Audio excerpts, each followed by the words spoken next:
Добър ден на всички, които се срещат с идеята 5 минути ДДС. Миналите два записа, всъщност те бяха два записа на един и същи материал, бяха 20 и 10 минути. Стори ми се, че 20 минути е твърде много, реших да го съкратя на 10 минути. Надявам се, че този път ще постигна някакъв резултат, порядъка на 5 до 10 минути. Целта на настоящата лекция е да ви обърне внимание на промяната на една конкретна алинея, член 96 алинея 1, относно задължителната регистрация по ДДС. Виждате един до друг двата текста, и отменения текст, и новия действащ текст. Отменение е в ляво, новия е в дясно. Не съм маркирал някакви сериозни разлики, с изключение на една разлика, горе в заглавието, по общия ред, чисто теоретична разлика, но искам първо да изясня нея, преди да вляза в детайли относно останалите разлики. Защо има такава добавка по общия ред? По простичката причина, че член 96 регламентира задължителна регистрация именно по общия ред. А що ще рече това? По общия ред или обща регистрация по ЗДДС са регистрациите по член 96 алинея 1 и регистрацията по избор по член 100 алинея 1. Това означава, че едно такова регистрирано по общия ред данъчно задължено лице начислява ДДС по всички правила на ЗДДС. Приспада данъчен кредит също по всички правила на ЗДДС, издава данъчни документи, подава данъчни декларации и други документи също по общия ред на ЗДДС. Докато специалните регистрации по ДДС вече са специални с оглед на датата на подаване на заявление и с оглед на декларации, с оглед на приспадане на данъчен кредит. Няма да влизам там в детайли, само ще ги изброя. Това са регистрация по 99 алинея 1 или задължителна регистрация за ВОП, регистрация по член 100 алинея 2 или доброволна или регистрация по избор за ВОП и регистрация по член 97А от закона за презграничните услуги, Cross-Border Services, или както се казва в практиката услугите по член 21 алинея 2. И освен това специални регистрации по ЗДДС са регистрациите в Съюза, регистрации извън Съюза и други подобни. Няма да влизаме в детайли за тези видове регистрации. На следващата страница виждате същите два текста, пак един до друг, но този път с подчертавания, боядисвания и така нататък и така нататък. Жълтият цвят касае оборота. Всеки един цвят касае общи неща от двете отделни разпоредби.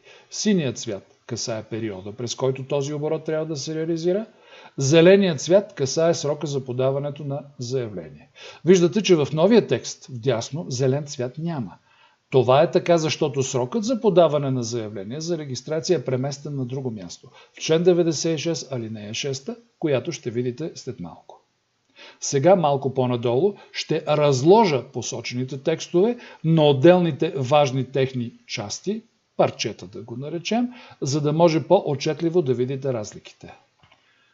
Тук виждате двете разпоредби, разделени на части, така че да може да се види отчетливо кореспонденцията между отделните важни съществени елементи.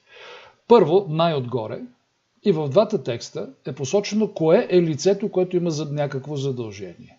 Това е, виждате вляво, всяко данъчно задължено лице, което е установено на територията на страната. Стария текст, началото на алинеята, беше ясно и разбираем. Новият текст е точно толкова ясен, но не толкова разбираем, защото вътре в него са вкарани елементи от цялостната дефиниция на данъчно задължено лице, установено на територията на страната. Това не беше необходимо да се усложнява текста, защото това, което виждате написано като начало на алинея 1, го има и като дефиниция, като определение в параграф 1, точка 11 от допълнителната разпоредба на ЗДДС. Тоест, виждаме в началото на текста излишно усложнен. След което в рамките на стария текст беше посочен облагаем оборот 100 000 лева или повече. Този облагаем оборот вече се нарича годишен оборот в страната, определен по реда на член 168в и надвишаващ националния праг от 51 130 евро. Малко по-сложен е текстът, но и малко по-компактен. От гледна точка на това, че съдържа много неща, които е дал компактно. Годишен оборот, насочване към член 168в, защото преди тези елементите на годишния оборот се намираха в член 96 алинея 2, 3, 4. Сега вече не се намират там, Няма ги тези алинеи в този вид, а всичко, което пишеше в тях, е преместено в другия край на закона, в член 168в. Така че хубаво е в рамките на текста да се посочи къде да търсим елементите на годишния оборот. Има известна неяснота, имаше, разбира се, известна неяснота. Годишният оборот, сам за себе си погледнат от тук, би могъл да значи календарна година или хронологична година в рамките на 12 месеца. Тук, за съжаление, се налага да прибегнем до 168в алинея 1, който да ни уточни, че годишният оборот в страната е общата сума от доставките, извършени през календарната година. Ето това е уточнението, което ни показва, че става въпрос за календарна година от 1 януари до 31 декември. Продължаваме нататък, връщаме се вляво в стария текст. Е длъжно, т.е. задължението, в срок, 7-дневен срок от изтичането на данъчния период, през който е достигнал оборота, да подаде заявление за регистрация.